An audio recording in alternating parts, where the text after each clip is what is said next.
Hello everybody, this is Tim from Boatcare, Sussex and Boatshed, Brighton Yacht Brokers. Just for a look around underneath a Bavaria 34, which is a really common and well-loved boat, so we see lots of them about.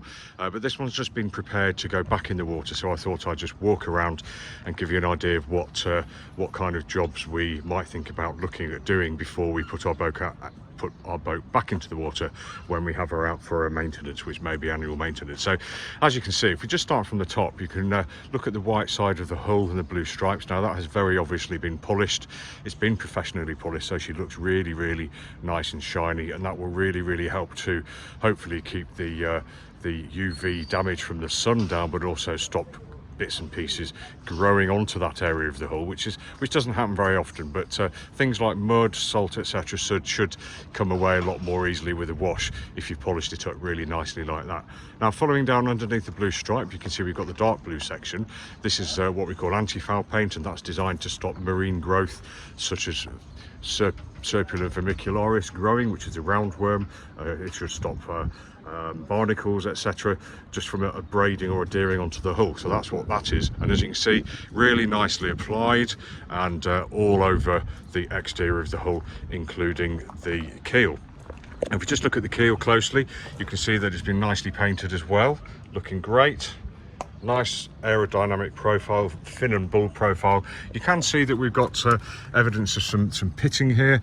Now this is probably a combination of past corrosion where salt water has got to the metal of the keel, but also probably several layers of anti-foul on top as well. So it's kind of a combination of both of them. But looking along the hull, we're looking for any evidence of any bangs or distortions or cracks. Can't see any. Looking really nice. We're looking for any blisters that could indicate osmosis, and we can't see any of that either. So this is looking like a really lovely yacht that's ready to go back into the water. But let's look at a few more things just to finish off our check. So here we've got, this is a new anode fitted correctly with the fat side towards the front and the thin side for the back. So nice hydrodynamically optimized profile. We've got the securing nuts are greased, which will help for a certain amount of time to stop growth, to stop rust, etc. And if you just stand back and look at the sail drive, we can see that this part here, which is called the Abbott seal, is fitting nicely around the shaft of the sail drive here, or the casing for the shaft of the sail drive, which will stop or help slow down any marine growth up in the aperture there. So it's not a complete seal, as we can see, but it will stop a lot of marine growth up inside the aperture where the connection to the hull or the gearbox is. Now this is called the Abbott seal, but also where it's glued to the hull, we can see that it's still bolted on nicely, and that should hopefully last for another year. Very nice. Now the sail drive itself has been painted also, so this will stop marine growth on there. The water inlet to the engine, so we've got 3 holes port and 3 holes starboard, all nicely clear, so to allow the flow of water in, which is lovely.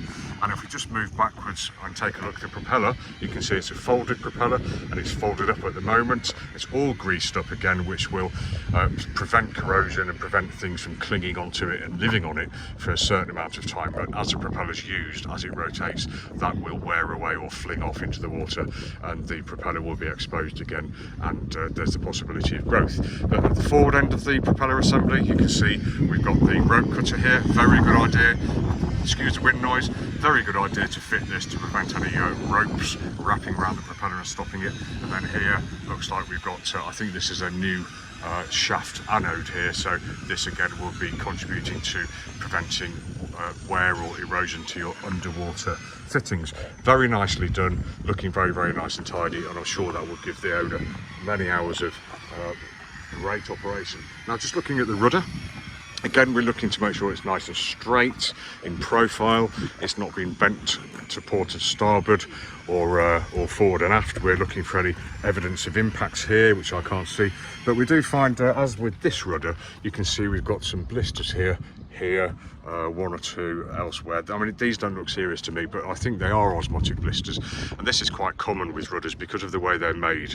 They do tend to pick up a little bit of osmosis before the rest of the boat, or instead of the rest of the boat.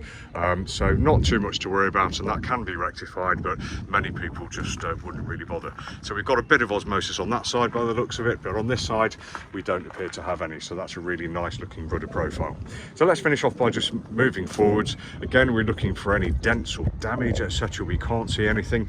You may have spotted this little area here, which looks like something, but that is just where a previous coat of anti-foul has flaked away and been painted over by this one. Not too much of a problem, but after several coats that can just get a little bit too much and warrant being rubbed down and smoothed off again. Looking at skin fittings, as you can see here, we've got 5 skin fittings. They've been anti-fouled over. Before they are anti-fouled over, always a good idea just to check the bronze for what we call dezinkification. So if the bronze fittings have any kind of pinking colour, that means that they may need changing, but we can't see that at the moment because they've been painted over, but I'm sure they were checked before they were. And then underneath here we've got what we call this will be the echo sounder probe, I think. Just make sure that's in place and looking fine, which it is. And up to the bow, again looking for any dents, because this is one of the places most likely to encounter submerged objects, but that looks fine to me. And then a final look along the underside of the boat, and as you can see, she's looking great. So this is a really nice example of a boat that's just been really well prepared for life back in the water, probably for another year before she comes out for basically the same work again. And we'd really recommend that you look to do the same with your boat. Get the maintenance done. It's worth spending the money, and it's not a lot of money, and you'll find that not only does your boat work when you need it to, she looks great, and she'll also retain her value. So thanks for watching. Have a great day.